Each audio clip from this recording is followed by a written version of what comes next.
Hello, BookTube. Well, you can see the background has changed once again here at Hyde Cottage. I had a group of muscular teenagers in all morning long. They insist on calling themselves my crew, and this morning they earned that title by moving heaven and earth around this little room. You wouldn't think it would be so hard, but considering that a large part of what they had to move was enormous piles of books and huge, heavy bookcases, I think they did a fine job. I'm still fiddling around with how this setup should work for filming. It actually works much better for everything else, including the room is now puppy-proofed, which is really nice. She's eating string at the moment. She was an absolute terror while the boys were moving things around. An absolute terror. Dashing at their ankles, pulling at their pant legs, and just demanding attention, even though she could see. I mean, she's not a basset hound. She's smart. She could see that something was going on, that something was happening, that maybe she shouldn't be interfering with it. She could see that clear as day, but she insisted on getting involved anyway.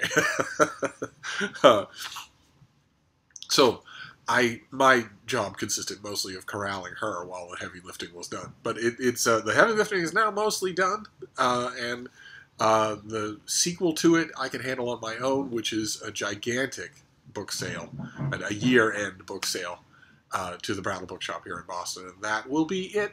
But I want to test out this video and see what it looks like when it's done. And I don't like doing just test videos, so I thought I would make a video. Just as a trial balloon, sort of. So I'm going to do a Friday Reads. Everyone's doing Friday Reads, and I haven't typically done them for BookTube because it just doesn't seem very helpful. It doesn't seem very watchable because my Friday Reads, my weekend reading is usually a lot, and it's usually stuff that isn't out yet. But I wanted to show you 3 books and mention a 4th for Friday Reads. The first one is Think Before You Like, which I think I hauled on this channel. It's about the responsible use of social media. Social media has more than 2 billion users and continues to grow. Its widespread appeal as a means of staying in touch with friends and keeping up with daily news masks some serious pitfalls. Misinformation, pseudoscience, fraud, propaganda, and irrational beliefs, for example, presented in an attractive, easy-to-share form. This book will teach you how to resist the psychological and behavioral manipulation of social media and avoid the mistakes that millions have already made and now regret. Sorry for the... I'm all stuffed up because the move got dust and lint flying in the air here in the room. But I haven't got to this book yet, and that sounds fascinating to me. I myself am prone to give a rather dismissive, crusty old answer when it comes to people bemoaning the power of social media, which is that it's universally power that you have to cede, and that having that called a plague or a health problem or a psychological problem when you've done it to yourself, when you have to do it to yourself, always irritates me. You don't have to be a Rhodes Scholar to know, to realize, to think, to step back and see, for instance, whether or not you have eliminated from your daily discourse with the world any voices that disagree with you. Right? You don't have to be a Rhodes Scholar to tell that you've done that. And same thing with the voices that agree with you. Just and to say nothing of the misuse of time, that in addition to the creation of information bubbles, that famous, that very popular phrase in 2017, that you've created a liberal bubble or a Trumpian bubble, and I guess I see that social media makes that possible. Unlike, for instance, if you were in the olden days, in the days of yore, if you subscribed to a major newspaper, a major newspaper that was, self-professedly dedicated to impartiality, objectivity. I don't think any newspaper ever actually did that, but it used to be once upon a time that they were, when they were a large part of the only dissemination of information that you could get every morning, you would perforce encounter opinions that you did not agree with, that you did not share. Whereas in the 21st century with social media, it's possible for you to entirely shape the world that you see to your liking, entirely. So that depending on how much social media you consume, you might never ever have any contact with any other part of the world. This allows, I agree, this allows pathologies to grow. I think the diagnosis of those pathologies is usually, when I read it, very facile. Polls have shown in the last 6 months, and articles have where on the ground interviewing has shown that, for instance, to talk about a Trumpian bubble, huge percentages of his alleged this infamous base of his don't have any social media.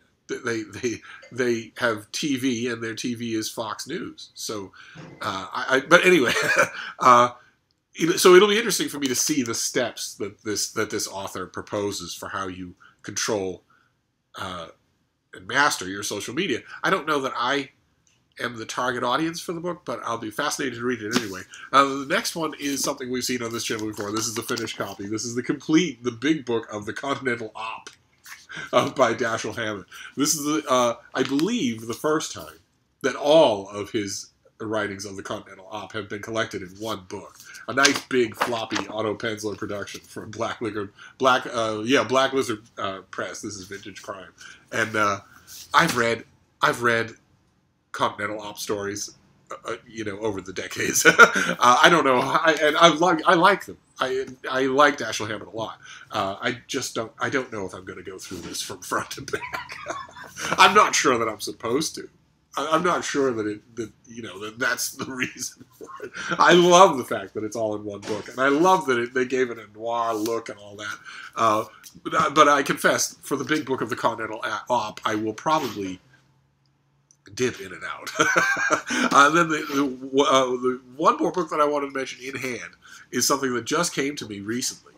So it wasn't hauled on this channel, and it also wasn't on my radar at all. It's a November release, but I'm going to read it. I'm going to read it anyway. I'm going to read it right away. And that's Sam Wasson's Improv Nation, which is all about the invention of improv and the American world that it encompasses, that it encapsulates. And it's got all sorts of names in it, some of whom I recognize, some of whom I don't. It's a whole new subject for me. And it was recommended to me as being extremely energetically written. So I'm going to give that a try. These are three of my Friday reads: Think Before You Like, the big book of the Continental Op, and Improv Nation. And most of the remainder of my weekend reading will be that you might have seen on this channel just a couple of videos ago. I did a video where I received a 1,100-page systematic theology of Christianity. And that's going to be the bulk of what I read this weekend, I confess. And I am just a big enough freakazoid so that is actually going to be an enormous spasm of guilty pleasure. That's just catnip. It's been all I could do in the time since I unboxed it. It's been all I could do to concentrate on the reading that I had to do and the writing that I had to do instead of just diving into it right away. So I'm going to do that. That's the bulk of what I'll be reading this weekend. But also these things. So that counts as a Friday reads, right? Anyway, I'm going to stop this video for now, and I'm going to see what it looks like. Because I noticed that I'm backlit, and I don't know how bad that's going to be on the screen. I'll upload it anyway, because we'll just do this experiment together. But I'll be back. I have other videos to make, so I'll see you soon. Thank you, BookTube.